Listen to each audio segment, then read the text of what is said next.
before starting, I'd like to remind, yes, I did went to college and done profits. So you can join me if we can trade for food.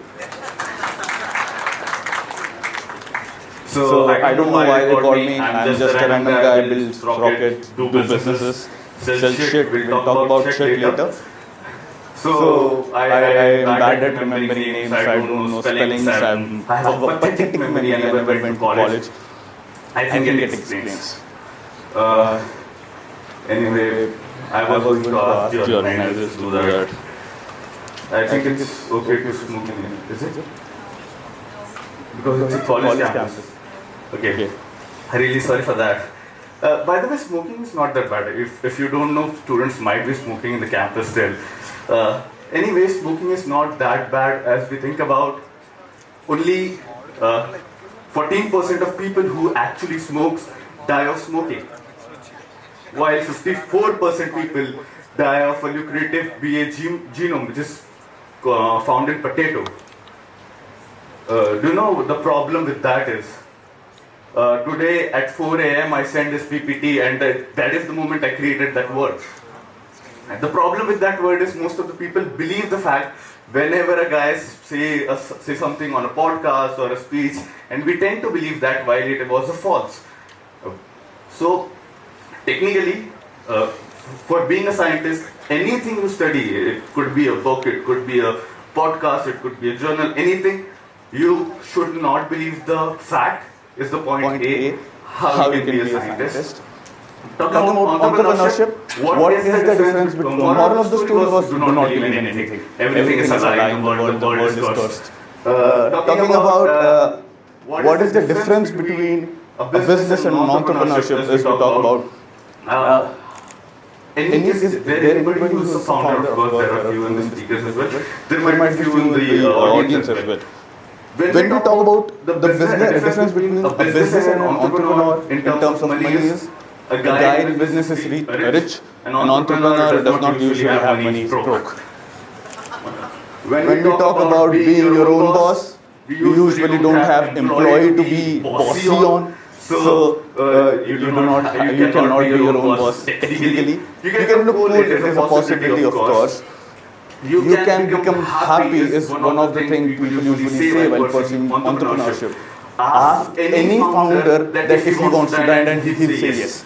So that is how depressed most of the founders are. That's a fact. That is a way of living. For the initial couple of days when you start a startup, people think yes, you can lie to your girlfriend that you are going to going for work, but you are actually visiting friends.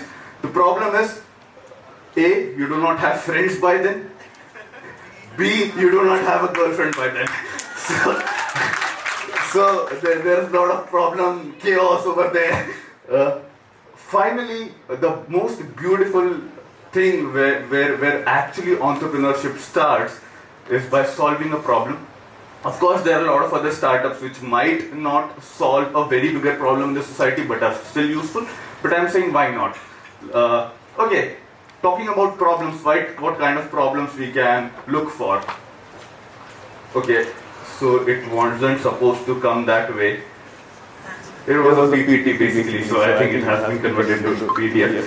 So imagine you going with your girlfriend to a picnic in the wild, and the tiger comes up, and you go out, you beat and kill the tiger, and you'll be the man of the house, right? Very proud, very powerful. But what happens if you find a small puppy and you kick him? Your girlfriend might curse you. Right? The problem there is, when we talk about society, morals have aesthetic criteria. There is something which is good and strong, and there is something which is ugly.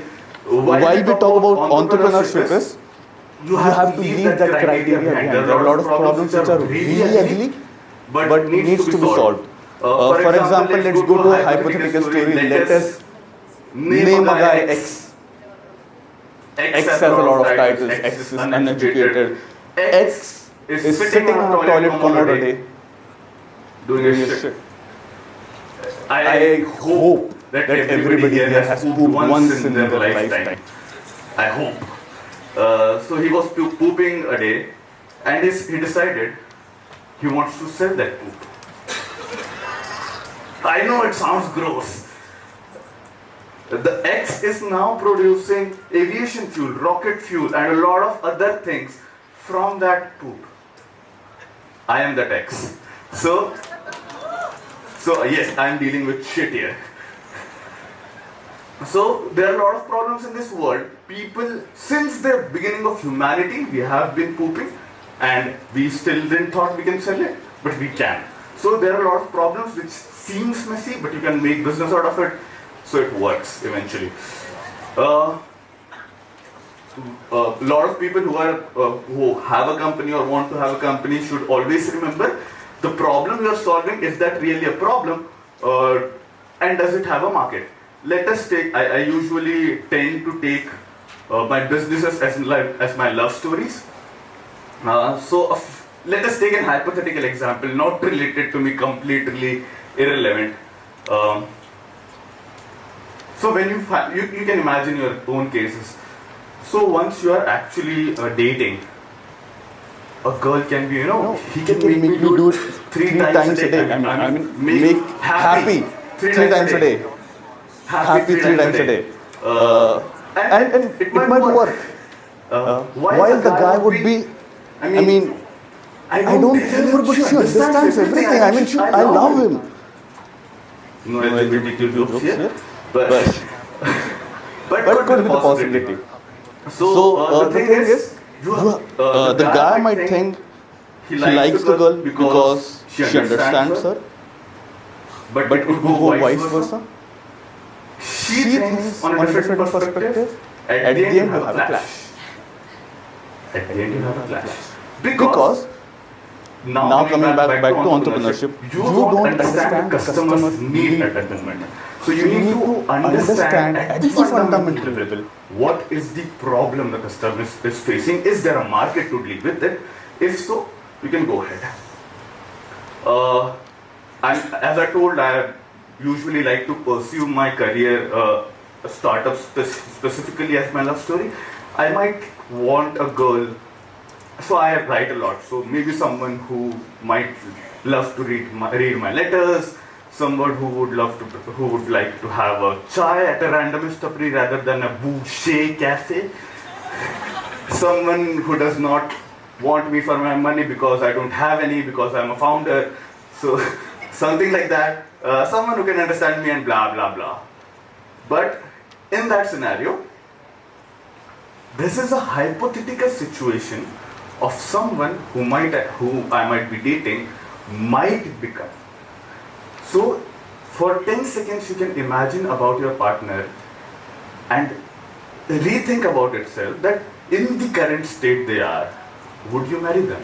The answer would be no, because you want them to grow. So what you actually love about them is the ideology of what they can become. For every startup, initially it is a mess. You want it to grow. So you love the idea of what that startup can become, and that is how you tend to love your startup. But there is a problem with love again. Love is the only thing where you lose it and you doubt it ever existed. Hypothetically, if I lose my phone over there, I would never go and I would think that I don't have a phone. What is a phone? But when you talk about love, and if you lose it, you think, does it actually exist even back then? You might think that it wasn't a lie in my head and a mess goes around. But I'm not taking names, but there are times where there are a lot of founders I have met who had their past history with a startup which failed. But they started again and now they are booming it. So the whole point over here is you have to redo that thing again and again, leading to a very beautiful point. People who have told you consistency is the key are lying to you. A person who is consistently failing becomes perfect at failing, nothing else. So you need, for every time, you need to have some changes to whatever you are trying to do in order to have a better output. Hypothetically, if you are running a code which is not working, even if you run 1000 times, it won't run. you have to render it again and again. So consistency without changes won't lead you anywhere. Second part, when you start a company, love that company passionately as your partner. Understand the need, the market, the user. Feel the need, the market and the user.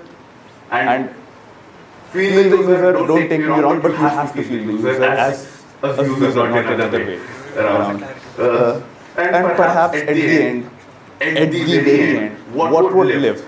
So maybe when I talk about Gandhi or Ambedkar or Nehru or perhaps Hitler, they might be physically dead, their ideology lives. So perhaps are they really dead? So at the very end, when you come up with an idea which might be a game changer, at the end, even if you die without completing that, you will still create a start where people can follow through. The last and the best part, never forget when you are a startup founder, networking. So that was all from my side. Feel free to connect. Thank you.